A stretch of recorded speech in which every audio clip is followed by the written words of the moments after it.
Buenas tardes, mi nombre es Jacqueline, como algunos me conocen, y este práctico va a corresponder al práctico digestivo, ¿sí? Más específico, digestivo 2, como muchos sabrán. En el primer video nosotros vimos la porción del tubo digestivo, los órganos que se encuentran a lo largo del tubo digestivo, ¿sí? Cómo están compuestos y demás. En este segundo video vamos a ver las glándulas que se asocian al sistema digestivo, es decir, las glándulas anexas al tubo digestivo.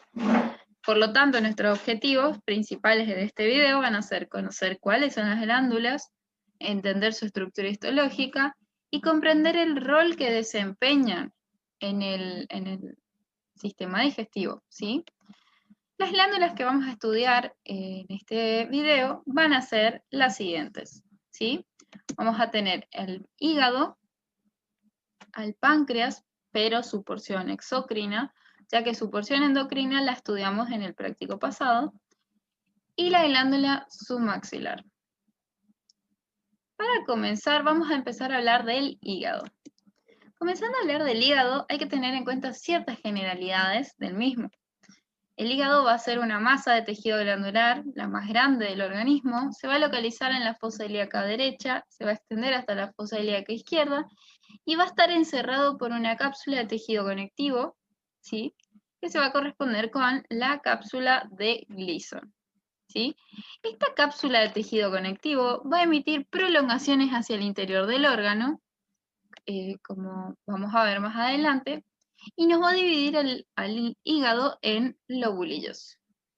Van a ser los lobulillos hepáticos y estos van a tener una forma hexagonal y en cada ángulo de este hexágono vamos a tener un espesor de este tejido conectivo al cual le vamos a llamar espacio porta. Más adelante vamos a ver cuál es la importancia de este lobulillo y de este espacio porta justamente, ¿sí? Ahora, hay que tener en cuenta que el hígado realiza múltiples funciones para nuestro organismo, entre las cuales produce gran cantidad de proteínas, almacena y convierte varias sustancias como vitaminas, hierro, degrada fármacos y toxinas, participa en muchos otros mecanismos metabólicos, también algunos endocrinos, y la función que nos va a interesar ahora va a ser la función exocrina, que va a ser la producción de bilis. Para apreciar estas funciones, se debe entender la irrigación que posee este órgano. Como podemos ver en la imagen, va a poseer una doble irrigación que va a estar compuesta por una irrigación venosa portal a través de la vena porta hepática, como vemos acá, ¿sí? Y otra irrigación arterial que va a estar dada por la arteria hepática, ¿sí? Ambos vasos van a ingresar al hilio del órgano, ¿sí? Y del mismo hilio va a salir lo que va a ser el conducto biliar común, que va a transportar la bilis hacia afuera del hígado y a su vez también van a salir los vasos linfáticos, ¿sí? Dentro del hígado vamos a encontrar las ramas de distribución, como vemos acá, cómo se distribuyen, ¿sí? Acá vemos acá debajo, las ramas de distribución de la arteria hepática y de la vena porta, ¿sí? Se van a distribuir para irrigar, para llevar sangre a los capilares sinusoidales. Acá, prestamos atención, tenemos otra estructura nueva, que van a ser los sinusoides, que ya conocemos porque ya las estudiamos antes, ¿sí? Van a llevar entonces la sangre a los capilares sinusoidales y de esta forma irrigar a los hepatocitos, ¿sí? Que van a ser las células, unas células importantes y más adelante las vamos a ver, ¿sí? Bueno, van a irrigar a los hepatocitos y las ramas de drenaje de la vía biliar van a desembocar en el conducto hepático común y transcurrir juntos en una relación llamada tríada portal. Hoy yo les mencioné que cada ángulo del hexágono de los lobulillos, ¿sí? Tenía un espacio porta. En este espacio porta vamos a encontrar tres estructuras, ¿sí? Que ya las acabo de mencionar. Estas tres estructuras van a constituir lo que es la tríada portal, ¿sí? como vemos acá, yo les comenté que dentro del hígado las ramas de distribución de la arteria hepática y de la vena porta van a dar sus ramas y de esta forma, y estas ramas van a ubicarse en este espacio porta justamente, ¿sí? Y junto a esta vena y arteria vamos a encontrar el conducto biliar que va a salir y se va a conectar con el conducto biliar común para sacar la bilis, ¿sí? Entonces vamos a encontrar esta relación de tres estructuras que vamos a llamar triada portal y se va a ubicar en este espacio porta que venimos mencionando, como vemos acá, ¿sí? Esto sería la triada portal y en este lugar se ubicaría el espacio porta. El lobulillo vendría a ser este, ven que tiene una forma hexagonal, ¿sí? Va a tener 6 ángulos y en cada ángulo vamos a encontrar estas estructuras, ¿sí? Por su lado, los sinusoides que los mencioné hoy van a ser quienes van a irrigar a los hepatocitos, ¿sí? Tienen una importancia bastante amplia, ya que en estos sinusoides se van a volcar en otra vena que va a ser una rama terminal, pero de la vena hepática, ¿sí? Es decir, estos sinusoides van a desembocar en esta vena, que va a ser la vena terminal, y que nosotros, como esta vena se ubica en el centro del lobulillo, como vemos acá, la vamos a llamar vena central, ¿sí? Siguiendo con nuestro práctico, vamos a estudiar ahora lo que es la organización estructural histológica del hígado, ¿sí? Sabemos que el hígado se va a organizar en un parénquima, en un estroma, capilares sinusoidales y espacios perisinusoidales, ¿sí? Vamos a encontrar que el parénquima va a estar constituido por un tipo celular que van a ser los hepatocitos. Estos hepatocitos se van a disponer en forma de cordones, ¿sí? Como vemos acá, y que en el organismo del adulto se ubica normalmente a una célula de espesor, por decirlo así, ¿sí? Por otro lado tenemos el estroma, que va a estar constituido por tejido conjuntivo, que es tejido que se va a continuar desde la cápsula, ¿sí? Que hoy dijimos que va a ingresar al órgano, nos lo va a dividir en lobulillos, ¿sí? Este tejido conjuntivo es el que nos va a formar el estroma, justamente. Junto a este tejido conjuntivo, como vimos hoy, este tejido conjuntivo va a estar acompañado de vasos sanguíneos, nervios, linfáticos y los conductos biliares, ¿sí? Luego tenemos los capilares sinusoidales, que tienen una importancia muy grande, como dije hoy, porque estos capilares se van a ubicar entre los cordones de hepatocitos, como vemos acá. ¿Sí? Vamos a tener un cordón capilar y así. Estos capilares sinusoidales son conductos vasculares que, como ya los vimos, tienen un endotelio fenestrado, pero estos capilares sinusoidales son distintos a los sinusoides que venimos estudiando, porque como parte de su pared vamos a encontrar un tipo celular muy específico que van a ser las células de Kupffer, ¿sí? Que ahora más adelante las vamos a ver y las vamos a describir, ¿sí? Estas células de Kupffer van a pertenecer al sistema fagocítico mononuclear y van a estar justamente revistiendo a su vez también los sinusoides. Son muy importantes porque son macrófagos sinusoidales básicamente, ¿sí? Y por último, en la organización estructural del hígado vamos a tener los espacios perisinusoidales, que son espacios que se van a encontrar entre la columna del hepatocito, ¿sí? Y el endotelio de los sinusoides, ¿sí? Entonces, ese espacio que hay entre el endotelio y el hepatocito va a ser espacio perisinusoidal o de Dice, también se le puede decir.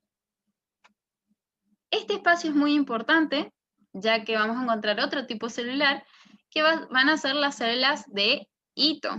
Las células de hito las vamos a describir más adelante para conocer cómo son, pero en el preparado de hematoxilinosina es muy difícil de reconocerlas. Entonces, hasta ahora, ¿cuáles son los 3 tipos celulares que nosotros debemos conocer del hígado? El hepatocito, la célula de Kupffer y la célula de Ito. De esos 3, los que vamos a lograr conocer en el preparado cuando yo lo proyecte, van a ser las células, los hepatocitos y las células de Kupffer. Una vez entendida la organización estructural del hígado, hay que conocer 3 estructuras más que son importantes, pero que tienen que ver con las funciones que hay en el hígado, ¿sí? ¿Qué son estas? Los lobulillos hepáticos. Existen 3 maneras de describir al hígado en términos de una unidad funcional y son estos lobulillos hepáticos.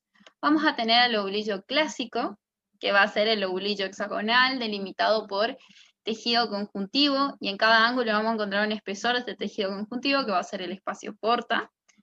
Y en estos espacios porta dijimos que íbamos a encontrar a la triada portal, ¿sí? Como vemos acá. Y en el centro del lobulillo vamos a encontrar a la vena central, que es una vena rama terminal de la vena hepática, ¿sí? Dentro del lobulillo vamos a tener las columnas de hepatocitos. Entre cada columna vamos a encontrar a los sinusoides, y estos sinusoides van a confluir hacia esta vena central, ¿sí? Este es el lobulillo clásico hepático. Luego tenemos otros 2 lobulillos que su existencia se basa en realidad en la función que se le da. Tenemos este, que va a tener una forma triangular, ¿sí? Cada vértice del triángulo va a estar dado por una vena central, y a este lo vamos a llamar lobulillo porta. En el centro del lobulillo porta vamos a encontrar un espacio portal con una triada portal, obviamente.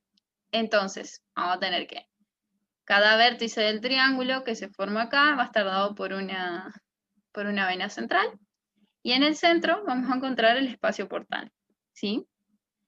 Este lobulillo en realidad se describe en función de lo que es la circulación biliar, ya que la bilis producida en el territorio demarcado por este lobulillo se vuelca en el conducto biliar, que se encuentra en el espacio porta del mismo, ¿sí? Después, por otro lado, tenemos el acino hepático o acino de Rappaport, que va a tener una forma de rombo. Sus vértices incluyen 2 venas centrales y 2 espacios portas. Por lo tanto, como es un rombo, tiene un eje mayor y un eje menor. Los vértices del eje mayor van a ser 2 venas centrales, y los vértices del eje menor van a ser 2 espacios portas. El eje central va a estar dado por el tabique de tejido conectivo por el cual van a pasar vasos sanguíneos. Por lo tanto, nosotros decimos que este acino hepático o acino de Rappaport se define en función a la forma en que se distribuye la irrigación sanguínea, ¿sí? Es decir, desde el tabique se va a difundir sangre, ¿sí? Y junto con la sangre los nutrientes y el oxígeno hacia la vena central mediante los sinusoides. Y por lo tanto acá podemos describir 3 zonas, como se ven, ¿sí? La zona 1, la más cercana al tabique, va a ser la que más nutrientes y oxígeno reciba. La zona 2, que va a ser la contigua a la 1, va a estar un poco más alejada y va a ser la que va a recibir medianamente los nutrientes. Y la zona 3, que va a estar más cerca de la vena central, que es la que menos nutrientes y oxígeno va a recibir, ¿sí? Estos 2 lobulillos en realidad se los describe más que nada por la función que cumplen, ¿sí? Una vez entendido esto, pasamos a el preparado, y ya en una vista panorámica nosotros podemos ver al 4-por que alrededor del hígado vamos a encontrar tejido conectivo denso que lo va a estar rodeando, que va a corresponderse con la cápsula. Si seguimos el recorrido al 4-por, vamos a ver que la organización histológica de este preparado va a ser como en placas celulares, formando como una red tridimensional. Si logran verlo, ven cómo se disponen estas células, vemos que hay abundante celularidad y se disponen como unas redes. En algunos lados podemos ver las columnas y demás, ¿ven? Y a su vez también podemos ver otras estructuras que van a ser estas, que más adelante le vamos a dar nombre, ¿sí? Estas láminas, como vemos acá, al 4x, se van a disponer radialmente en torno a estas estructuras.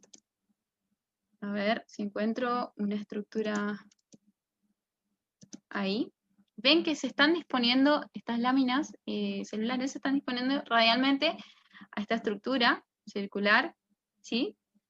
Que se va a corresponder con lo que ya podemos decir que es la vena, es la rama terminal de la vena hepática, y en este caso la vamos a llamar vena central, ¿sí? Vamos a pasar a un mayor aumento, ¿sí? Y vamos a estudiar las estructuras que encontramos al 10x. Mientras. Bien. Ya podemos ver hasta el momento que estas placas celulares se van a disponer radialmente a la vena central, ¿sí? Entre cada columna celular, como vemos, hay espacios, ¿ven? Y estos espacios se van a corresponder con lo que son los sinusoides, ¿sí? Podemos ver que estas columnas celulares se van a corresponder a la célula funcional justamente del hígado, que va a ser el hepatocito, ¿sí? Entre columna de hepatocito vemos los sinusoides, ¿sí? Y cómo los sinusoides confluyen hacia también la vena central, ¿ven? Cómo se disponen. Si seguimos recorriendo, vamos a ver varias venas centrales, cómo se van disponiendo los hepatocitos alrededor de la misma, ¿sí? Podemos ver. Seguimos recorriendo, vemos todos los hepatocitos, los sinusoides. Y acá podemos ver otra estructura, que ya la mencionamos hoy, que va a tener tejido conectivo y va a tener 1, 2, 3 luces en este caso, ¿sí? Como ven. Y se va a corresponder con lo que es el espacio porta. El espacio porta, como ya vimos, estaba constituido por la tríada portal. Vamos a buscar un espacio porta, lo vamos a centrar y lo vamos a poner a mayor aumento para estudiar sus características, ¿sí? Ahí nos posicionamos, pasamos a un mayor aumento.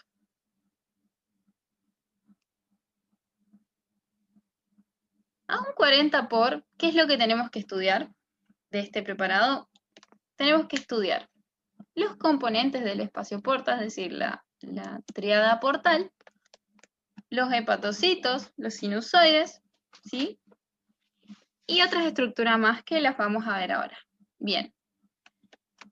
El espacio porta estaba en el espacio porta y vamos a encontrar la tríada portal, como ya dije, y va a estar compuesta por la vena, ¿sí? Una vénula, rama de la vena porta, que va a corresponderse con esta estructura, ya que la vénula va a ser una estructura con una luz amplia, ¿sí? E irregular, como en este caso, si logran ver. Luego vamos a tener a la arteriola, rama de la arteria hepática, que va a tener un endotelio reforzado por una túnica media, por lo que se va a ver una luz más chica y con una pared bien gruesa, como se ve acá. ¿Por qué decimos que esta es la arteriola? Porque si nosotros podemos ver, posee un endotelio que lo está revistiendo por dentro y luego vemos que tiene una gruesa capa en su túnica media. Por último, tenemos, ya dijimos, la vénula, la arteriola, y ahora vamos a describir lo que es el conducto biliar. El conducto biliar se destaca por tener un epitelio cúbico simple, es decir, acá podemos ver, no se logra ver bien la luz, pero podemos ver por la disposición de los núcleos y su forma esferoidal, que se corresponde a un epitelio cúbico simple, por lo tanto, esto se va a corresponder al conducto biliar, ¿sí? A su vez, también vamos a estudiar, ya en esta imagen, los hepatocitos, ¿sí? Los hepatocitos son una de las células más importantes que tenemos en este preparado. Básicamente es nuestra unidad funcional en el hígado, ¿sí? Vamos a tener que los hepatocitos van a ser células poliédricas, como vemos como se puede ver en el preparado, acá, como lo ven, son células poliédricas con un citoplasma intensamente eosinófilo, ¿sí? Como se logra ver. Vamos a tener que su núcleo va a ser basófilo central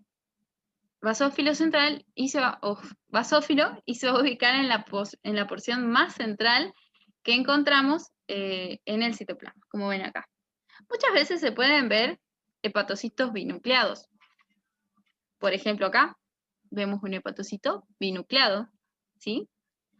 Entre las columnas de hepatocito vamos a encontrar estos espacios que, como ya dijimos, se van a corresponder a los espacios sinusoidales, es decir, los sinusoides. A los capilares sinusoidales, mejor dicho, ¿sí?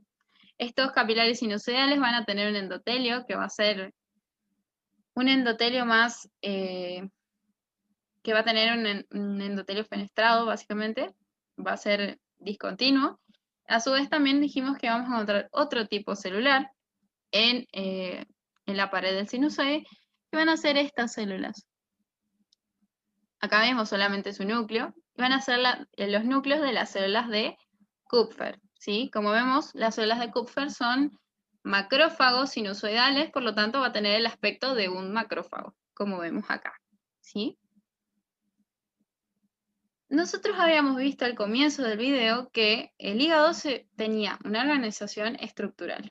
Dentro de esa organización estructural teníamos un espacio perisinusoidal o de Dice que se encontraba entre el endotelio y el hepatocito, como podemos ver, por ejemplo, acá. Vamos a buscar una célula endotelial plana en el preparado. A ver, vamos a buscarla. Recuerden que las células planas tienen un núcleo alargado, como un núcleo usado, ¿sí? Por ejemplo, acá. Esta es una célula plana que se va a corresponder con el endotelio, una célula endotelial, ¿sí? Acá se ve muy pequeño, ¿sí? Entre el citoplasma del hepatocito y este endotelio está ese espacio de Dice, y en ese espacio vamos a encontrar las células de hito, que acá no las vamos a ver, pero son células muy importantes. Aprovechando la imagen, vamos a ver que muy cerca del espacio portal vamos a encontrar una columna de hepatocitos, ¿sí? Se le puede decir que es la última hilera de hepatocitos que miran hacia el espacio portal, como tenemos acá, ¿sí? A esta columna la vamos a llamar placa limitante, ¿sí? Y entre esta placa limitante y el espacio portal, es decir, el tejido conectivo del espacio portal, vamos a encontrar este espacio, que se ve acá también, y va a ser el espacio periportal de Moll, ¿sí? Que va a ser entre el tejido conjuntivo del espacio portal, se va a dar entre el tejido conjuntivo del espacio portal, y la placa limitante de los hepatocitos, ¿sí? Y la importancia de este espacio de Moll va a ser que es el sitio donde se va a originar la linfa del hígado, ¿sí? Entonces, resumiendo hasta ahora, teníamos entonces 3 células de interés que iban a ser las células, los hepatocitos, las células de Kupffer y las células de hito. De esas 3, 2 podemos ver en este preparado. Por ejemplo, acá tenemos los hepatocitos y acá tenemos una célula de Kupffer, ¿sí? La célula de hito, como ya dije, no las vamos a lograr ver con esta técnica. Ahora tenemos 3 espacios que son de nuestra importancia. El espacio portal, ¿sí? El espacio porta. el espacio perisinusoidal o de Dice, y el espacio de periportal de Moll, que va a ser este, ¿sí? Ahora, si seguimos recorriendo el preparado hasta aumento, a ver qué otra estructura podemos encontrar o podemos repasar. Seguimos recorriendo. Vamos a ver nuevamente cómo se encuentra el enrejado de células hepáticas, digamos, de los hepatocitos, cómo se disponen. Y nos vamos a quedar acá, a ver qué células encontramos. Bien, vamos a encontrar los hepatocitos, como habíamos dicho, formando los cordones, ¿sí? Tenemos los hepatocitos formando cordones celulares, los sinusoides, ¿sí? Como vemos, todos los sinusoides. Vamos a tener qué tipo celular que nos interesa en el sinusoide. Las células de Kupffer, por ejemplo, acá encontramos el núcleo de una de las células de Kupffer, acá, ¿sí? Acá encontramos otra. Ustedes tienen que buscar el núcleo de un macrófago, ¿sí? Como ya lo habíamos visto en las clases anteriores, cómo son los macrófagos, tienen que buscar el núcleo de un macrófago. Es característico, pero son macrófagos sinusoidales, que están formando parte de la pared del sinusoide, y en este caso toman el nombre de células de Kupffer, ¿sí? A su vez, acá en esta parte también vamos a buscar lo que es el espacio perisinusoidal o de Dice. A ver si encontramos. Acá, por ejemplo, tenemos una célula endotelial, ¿sí? Ven que tenemos el núcleo aplanado, núcleo usado. Acá está la membrana del hepatocito, ¿sí? O sea, el citoplasma del hepatocito. Y tenemos este espacio. Se puede decir que este espacio se podría corresponder con el espacio perisinusoidal de Dice. Bien. Sin más nada que agregar, quiero repasar las estructuras que vimos hasta ahora. Entonces tenemos 3 lobulillos. Uno va a ser el lobulillo clásico, el lobulillo hepático clásico. Después vamos a tener 2 lobulillos que se van a definir según su función, que van a ser el lobulillo portal, según la circulación en función a la circulación de la bilis, y el lobulillo, el acino hepático, o de Rappaport, que se va a definir en función a la circulación sanguínea, ¿sí? Luego vamos a tener 3 células de importancia, el hepatocito, que es la unidad funcional, la célula del parénquima de este órgano, básicamente, las células de Kupffer, que van a ser los macrófagos sinusoidales, como ya dije hoy, pertenecen al sistema fagocítico mononuclear, y las células de Ito, que no las vamos a ver, digamos, pero son células estrelladas hepáticas, ¿sí? Son depósitos de vitamina A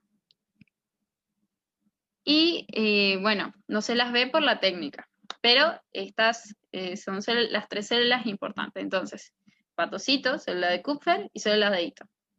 Luego vamos a tener 3 espacios súper importantes.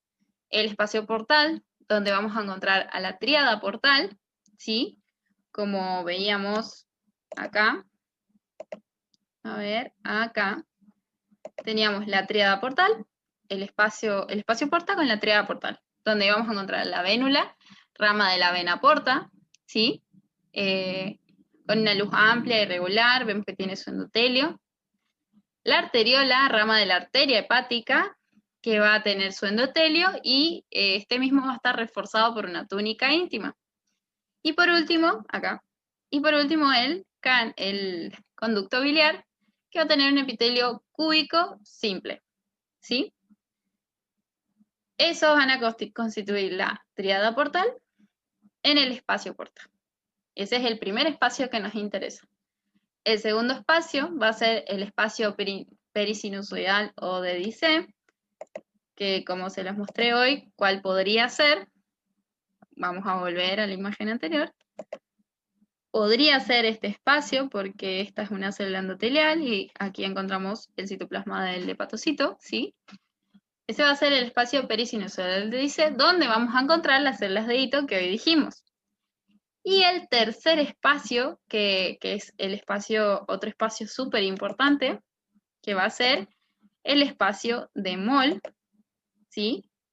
El espacio periportal de Moll, que se va a dar entre la placa limitante, acordémonos que es la última hilera de patocitos, y el estroma del espacio portal, es decir, el tejido conectivo, ¿sí? Este espacio Moll, que va a ser donde se va a producir la linfa. Sin más que decir, espero les haya servido este video y mucho gusto. Hola a todos, yo soy Belén Gamón, soy ayudante alumna de la cátedra y en esta ocasión vamos a estar hablando del preparado de páncreas exócrino teñido con hematoxilina y eosina. Recordamos primero que el páncreas es lo que se conoce como un órgano o glándula asociada al tubo digestivo junto con el hígado y las glándulas salivales, y es importante también que tiene una secreción anficrina, es decir, que tiene tanto secreción exócrina como endocrina. La parte exócrina es justamente la que tiene que ver con su asociación con el tubo digestivo, y la endocrina más bien con la regulación del metabolismo de los nutrientes a través de la secreción de hormonas, ¿sí? De la producción y secreción de hormonas. En esta clase nos vamos a centrar en el páncreas exócrino entonces y su relación con la digestión. Recordamos entonces que el páncreas tiene una forma alargada y tiene una cabeza, un cuello y una cola. Es una glándula de tipo seroso y tiene una cápsula de tejido conectivo laxo muy delgada que va a mandar tabiques hacia el interior, y estos tabiques van a dividir el parénquima en lobulillos mal definidos, ¿sí? Entonces, como vamos a estar hablando del páncreas exócrino, yo quería mostrarles ya este esquema del ROS, es una edición un poquito viejita, para que vayan visualizando lo que van a ver ahora en el preparado, ¿sí? La unidad estructural y funcional del páncreas exócrino es el acino, ¿sí? Dijimos que es un acino de tipo seroso y va a tener células que es un epitelio simple, digamos, no tiene capas de células. Son células piramidales porque tienen una superficie basal externa ancha y una superficie luminal angosta. Entonces le da esta imagen como triangular, ¿sí? O piramidal. Y nos da este efecto de que los núcleos están todos hacia afuera, como mirando hacia afuera, y hacia adentro tenemos un citoplasma con gránulos decimógenos, ¿sí? Los acinos van a drenar hacia el centro en lo que se conoce como conductos intercalares, ¿sí? Que a su vez van a llevar el contenido hacia los conductos colectores intralobulillares, que quiere decir dentro del lobulillo, ¿sí? Están entre los acinos. Los intralobulillares van a ir a drenar a los interlobulillares, que vamos a encontrar entre lobulillos, ¿sí? Y los interlobulillares drenan en conducto pancreático. Entonces tenemos intercalar, intralobulillar, interlobulillar y pancreático. Lo que quiero que vayan viendo es que ahora, cuando veamos el preparado, una de las cosas que vamos a señalar vamos a encontrar en el centro del acino, que es justamente una célula llamada centroacinosa o centroacinar.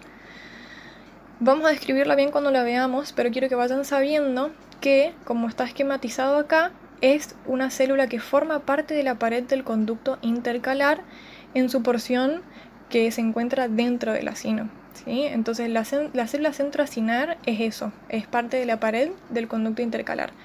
Es plana, ¿sí? Como ya ven acá. Y aprovecho para decir que la pared del conducto intercalar es un epitelio plano simple. La del conducto colector intralobulillar es cúbico simple. La del interlobulillar, que vamos a ver después, es un cúbico simple que puede ser un poquito más alto. En algunas partes quizás inclusive se considere cilíndrico bajo, pero sigue siendo cúbico. O por lo menos no es francamente cilíndrico, ¿sí? Y después el pancreático sí, ya va a ser cilíndrico propiamente dicho. Bueno chicos, vamos a empezar como siempre con una visión panorámica del preparado. Primero, antes de arrancar, vamos a identificar la cápsula, ¿sí? Que rodea todo el órgano, que es de tejido conectivo laxo, se tiñe más acidófila. Acá se ve de manera muy pálida, pero sería esta línea que vemos hacia afuera. que es la que va a ingresar en el órgano en forma de tabiques y va a dividir el parénquima en lobulillos mal definidos. Eso justamente nos va a dar esta imagen que tenemos, que es de un parénquima que yo no veo dónde está un lobulillo, dónde está el otro, sino que está como mezclado casi, ¿sí? La imagen es principalmente basófila, ¿sí?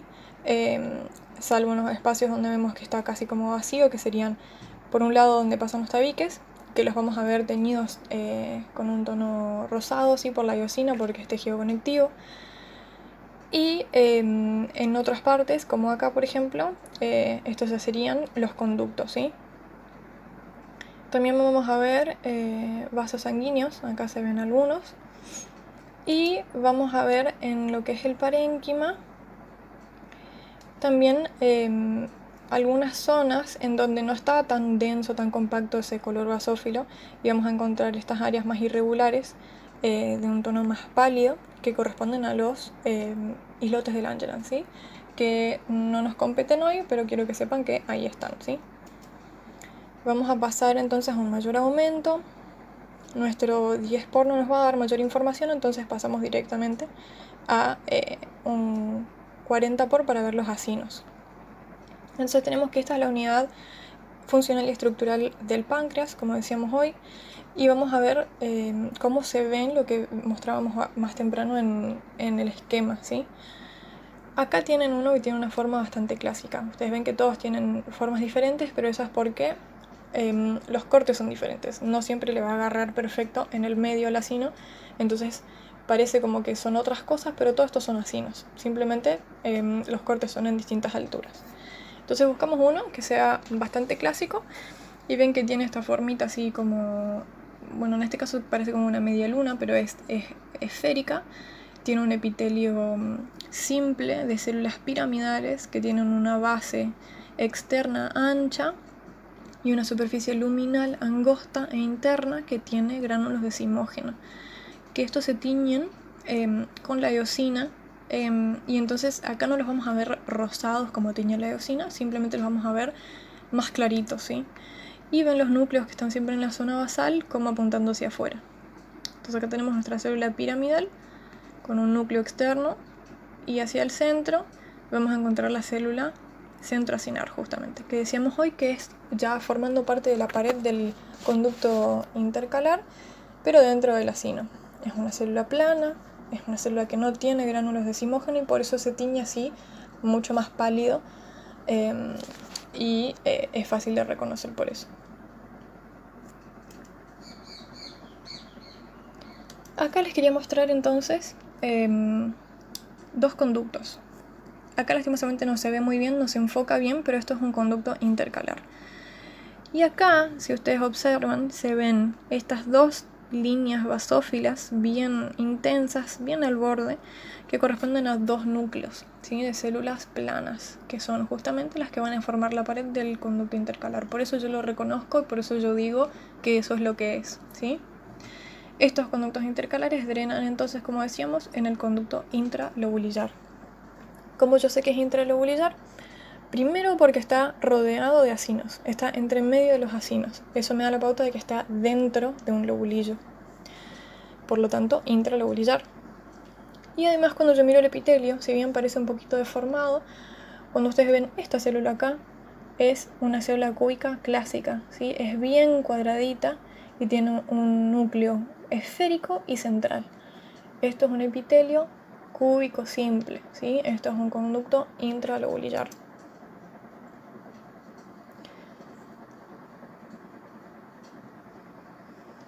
Entonces, acá es para que ustedes vayan viendo de nuevo lo que es la imagen del páncreas, ¿sí? Acá tenemos casi todos los elementos que tenemos que ver, ¿sí? Tenemos conductos que probablemente, o seguramente en realidad, son conductos intercalares, ¿sí? Si ustedes en esta imagen así vieran quizás tejido conectivo, podríamos decir que es un tabique, pero esto en realidad tiene forma de conducto intercalar, ¿sí?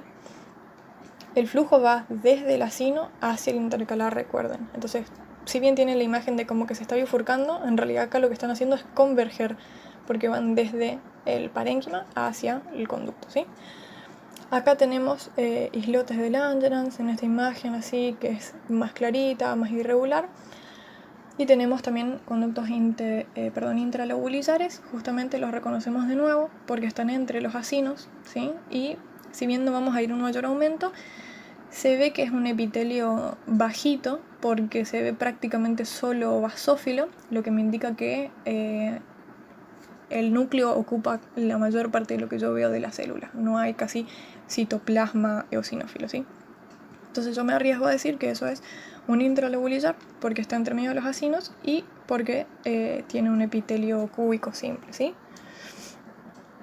Y bueno, entonces eso, acá abajo vemos tabiques, ¿sí? Esto es tejido conectivo, nuestros lobulillos mal definidos.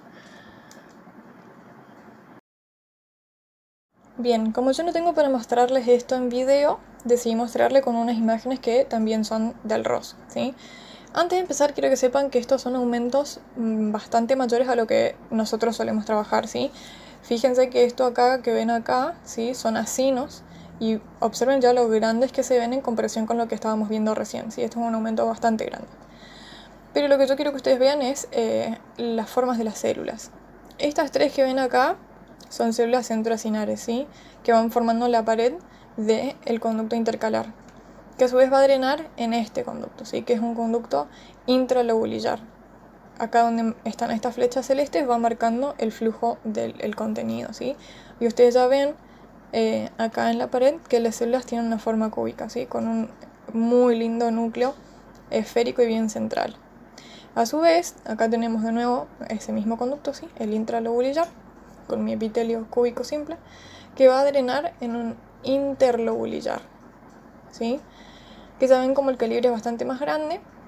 Y acá pueden apreciar que el epitelio no cambia mucho de lo que veíamos recién, ¿sí? Quizás en algunas partes un poquito más alto, pero seguimos hablando de un epitelio cúbico simple, ¿sí? Ahora, esto acá a la izquierda es un 100 por, ¿sí? Y esto a la derecha ya es bastante mayor el aumento. Acá esto ya es un conducto pancreático. Lo que yo quería que vean es el epitelio, ¿sí? En este aumento ustedes van viendo, acá ya en el 100 por ustedes ven la imagen característica de un epitelio cilíndrico simple, que es esta banda bien basófila hacia la base y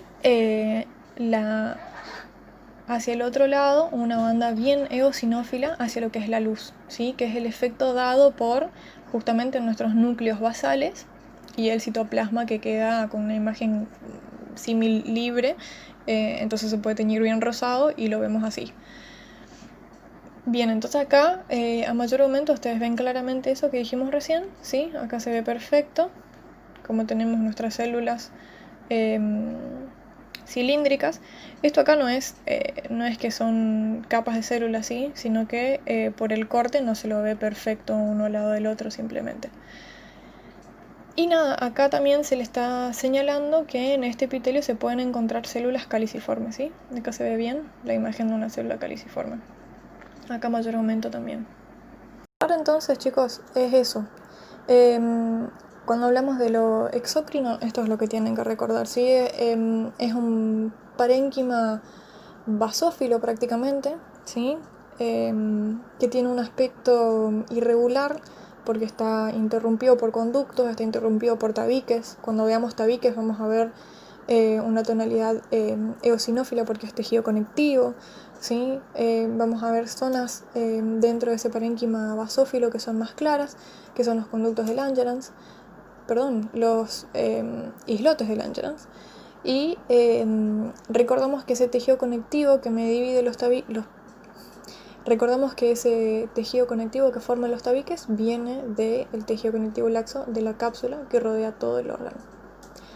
Y bueno, chicos, eso es todo. Muchas gracias. Buenas tardes, yo soy González María José, ayudante de alumna adscripta de la cátedra, y hoy voy a explicar lo que es glándula submaxilar. Repasando lo dado en epitelio glandular, sabemos que un conjunto de células que se relacionan entre sí para cumplir una función secretora van a originar lo que denominamos glándulas. Dentro de las glándulas salivales Estas son las que se van a encargar de producir la saliva y volcar su contenido a la cavidad bucal. Dentro de las glándulas salivales vamos a tener las mayores y las menores. Dentro de las mayores vamos a tener a la parótida, a la submaxilar y a la sublingual. La sublingual se va a encontrar ubicada en la profundidad del tejido conectivo, mientras que la parótida y la submaxilar se van a encontrar por fuera de la cavidad bucal y van a volcar su contenido a través de conductos excretores. Como les dije, las glándulas mayores, estas van a ser exócrinas, es decir, tienen un componente secretor o un adenómero y un componente excretor que van a ser los conductos excretores. Según su componente secretor, es decir, el acino glandular, que va a ser la unidad funcional, podemos clasificar estas glándulas en mucosas, que van a secretar mucina, cerosas, que van a tener una secreción más fluida, y las mixtas, que van a tener un componente seroso y mucoso. La glándula submaxilar es una glándula mixta.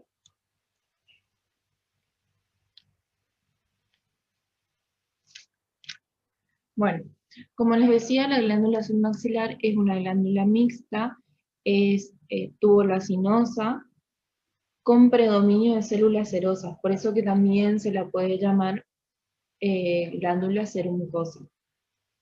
Está situada por debajo del piso de la boca en relación con el ángulo de la mandíbula o maxilar inferior, en una celda llamada celda submaxilar. Tiene forma ovoide, del volumen aproximado de una almendra, y a través del conducto principal o conducto submaxilar de Wharton se abre al extremo de la carúncula sublingual del piso de la cavidad bucal. Acá tenemos un dibujo esquemático de lo que es la glándula submaxilar, en donde vamos a encontrar en mayor proporción acinos serosos, también va a tener acinos mucosos al ser mixta, y estos acinos que van a tener una porción mucosa y formando una media luna va a tener su porción serosa. Después vamos a ver bien cómo es que se forma esta media luna. Y también vamos a tener los conductos. Estos conductos que van a ser los conductos estriados, porque en su porción basal la membrana va a formar estas estriaciones que son características de estos conductos. Bueno, estamos viendo un corte histológico de lo que es la glándula submaxilar, que está teñida con hematoxilina de encina.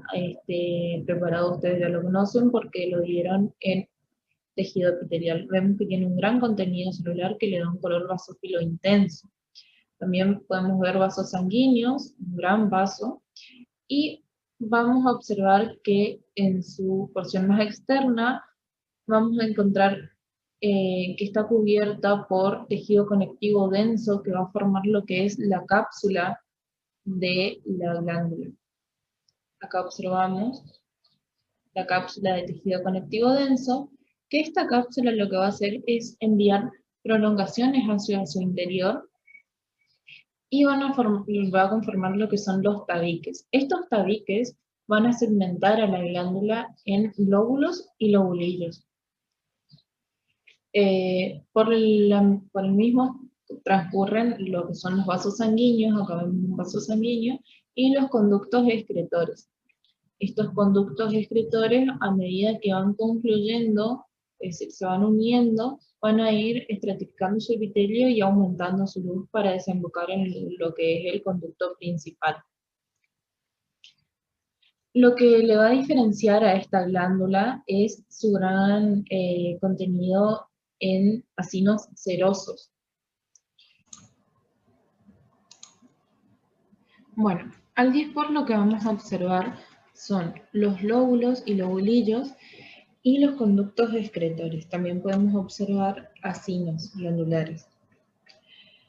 Los lobulillos van a drenar su contenido a los conductos excretores y a medida que estos van confluyendo, van a ir aumentando de tamaño y se van a ir estratificando, como yo lo había mencionado.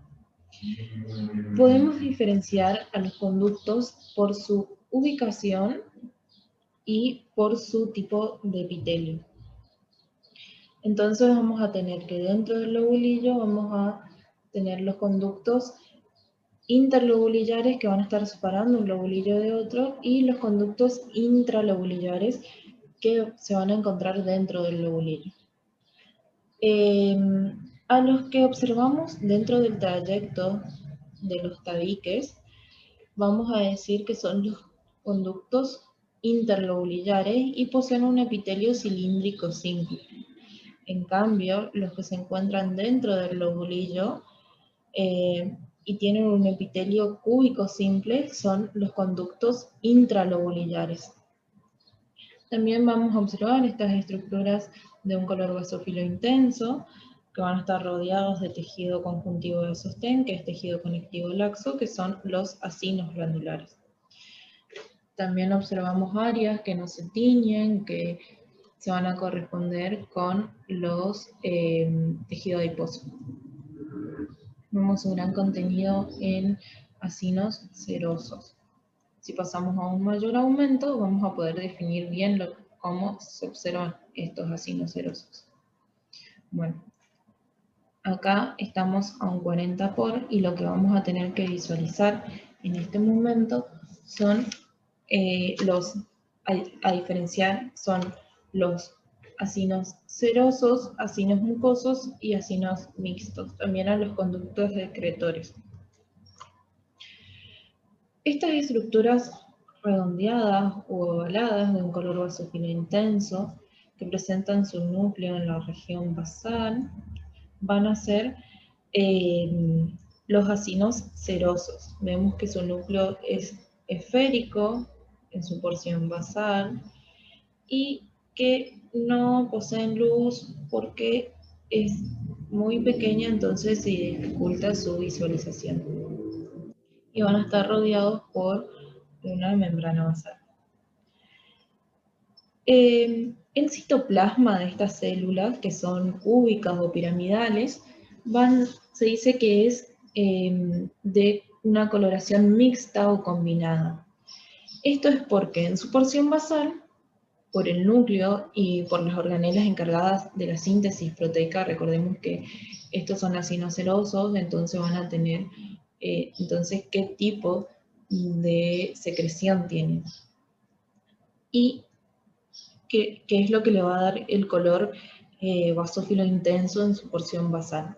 En cambio, en su región apical, el citoplasma presenta abundantes gránulos decimógenos, que es la secreción de estas glándulas, que son responsables de una coloración más eosinófila. Entonces, por esa combinación de coloración que tiene el citoplasma, se dice que estas células presentan una coloración mixta.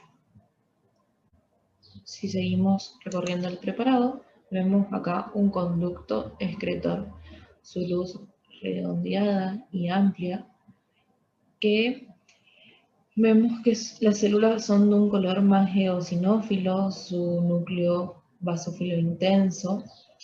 Recordemos lo que les dije, que los conductos excretores también se les llamaban conductos estriados. Esto se debe que en su porción basal, en esta porción, la célula presenta pliegues formados por la membrana plasmática y también porque posee numerosas mitocondrias. Entonces, a estos conductos también se los van a llamar conductos estriados por los pliegues de la membrana y las mitocondrias que poseen. También las glándulas salivales van a presentar células mioepiteliales, que no se les puede diferenciar bien, que van a ayudar a las que van a estar ubicadas entre la lámina basal y las células secretoras y los conductos excretores.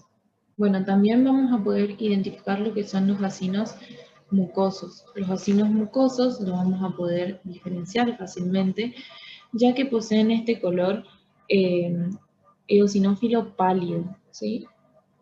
Estas van a ser estructuras redondeadas o ovales que la luz va a ser amplia e irregular. Acá notamos la luz del acino que se puede notar a diferencia, por ejemplo, de los acinos cerosos que no se puede visualizar su luz. Estas están revestidas por un epitelio simple de células cúbicas o piramidales que van a tener su núcleo en la región basal de la célula y va a ser de un color basófilo intenso. Es un núcleo ovoide y se encuentra como acostado en esta región de la célula. La eosinofilia pálida de esta célula es por su gran contenido de mucina dentro del citoplasma, que es lo que le va a dar este color pálido a la célula. También vamos a encontrar estas estructuras que están conformadas por una totalidad de un acino ceroso, mientras que en su región más externa encontramos la mitad de un acino ceroso. Entonces estos van a ser los acinos mixtos. Esta porción del acino, que es células glandulares cerosas, van a estar conformando lo que se denomina la medialuna de Januzzi o de von Ebner, que esto no es que sea así, no es que las células están ubicadas por fuera de las células glandulares mucosas, sino que estas en realidad se encuentran intercaladas unas con otras, pero por la técnica que se utiliza para la fijación, produce que las células mucosas aumenten su volumen, que desplaza a las células cerosas hacia una parte más externa. Esto no se produce en otros métodos de fijación, como por ejemplo el método por congelación. Bueno, recordando lo que vimos, tenemos que la glándula submaxilar va a tener un gran contenido celular y va a estar rodeado por una cápsula de tejido conectivo denso que va a enviar prolongaciones a su interior, que va a dividir a la glándula en lóbulos y en lobulillos. También dentro de los lobulillos y lóbulos vamos a encontrar lo que son los acinos cerosos, acinos mucosos y acinos mixtos, con la medialuna de Januzzi o von Ebner. También vamos a encontrar los conductos excretores.